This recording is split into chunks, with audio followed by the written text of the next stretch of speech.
Hi every one. ഇന്ന് ഞങ്ങൾ ഹരിദ്വാറിലെ main ടെമ്പിളിലേക്ക് പോവാണ് കേട്ടോ. ഞങ്ങൾ ഈ സൈക്കിൾ റിക്ഷയിലായിരുന്നു കേട്ടോ പോയിട്ടുണ്ടായിരുന്നത്. ഇത് മെയിൻലി ഞങ്ങൾ നോർത്ത് ഇന്ത്യൻ ഭാഗത്തൊക്കെയാണ് കണ്ടിട്ടുള്ളത്. ആൻഡ് നല്ലൊരു എക്സ്പീരിയൻസ് ആയിരുന്നു കേട്ടോ.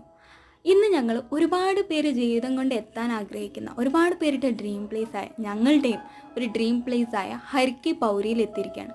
ഹരിദ്വാറിലെ മെയിൻ ടെമ്പിൾ. ആൻഡ് ഇവിടുത്തെ ഗംഗാനദി എന്ത് ശക്തിയിലാണ് ഒഴുകുന്നതെന്നറിയോ. നല്ല പവിത്രമായ ഗംഗാജലം. ആൻഡ് നല്ല തണുപ്പും ഉണ്ടായിരുന്നു കേട്ടോ അവിടുത്തെ ഗംഗാജലത്തിന്. ആൻഡ് ഈ രണ്ട് കുട്ടികൾ ഞങ്ങൾക്ക് കുതിയൊക്കെ തൊട്ട് തന്നിട്ടുണ്ടായിരുന്നു.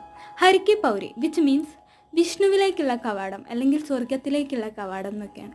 ഇവിടെ നിൽക്കുമ്പോൾ ഞങ്ങൾക്ക് നല്ല സന്തോഷമൊക്കെ തോന്നുകയാണ് കേട്ടോ, ഇവിടെയൊക്കെ എത്താൻ പറ്റിയല്ലോ എന്ന് ആലോചിച്ചിട്ട്. ഇന്ന് ഞങ്ങൾ ഹരിദ്വാറിലെ മെയിൻ ഗംഗ ആരതി പൂജ കാണാൻ വേണ്ടി വന്നിരിക്കുകയാണ് കേട്ടോ. ഭഗവാൻ ശിവന്റെ തലേന്ന് ഡയറക്റ്റ് ഭൂമിയിലേക്ക് ഗംഗാദേവി പതിച്ചത് ഇവിടെയാണത്രേ.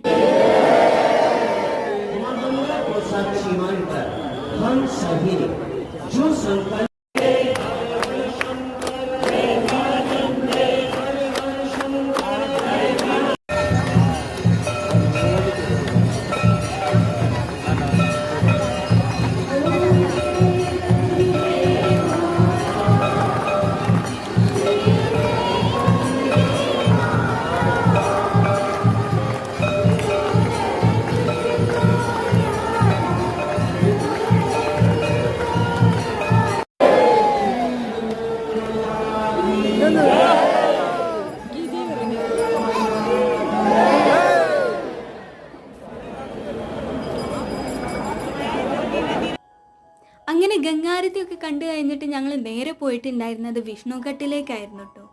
പവിത്രമായ ഗംഗാനദി ഭൂമിയിൽ പതിച്ചപ്പോൾ ഭഗവാൻ മഹാവിഷ്ണു ഇറങ്ങി കുളിച്ചെന്നും ഭഗവാൻ മഹാവിഷ്ണു ഭൂമിയിൽ ഇറങ്ങിയപ്പോൾ ഒരു പാറയമ തൻ്റെ കാൽപാദം പതിഞ്ഞെന്നും ആ ഒരു പാദത്തിൻ്റെ മുകളിലാണ് ഈ ഒരു മെയിൻ ടെമ്പിൾ അവിടെ പണിതിട്ടുണ്ടായിരുന്നത്.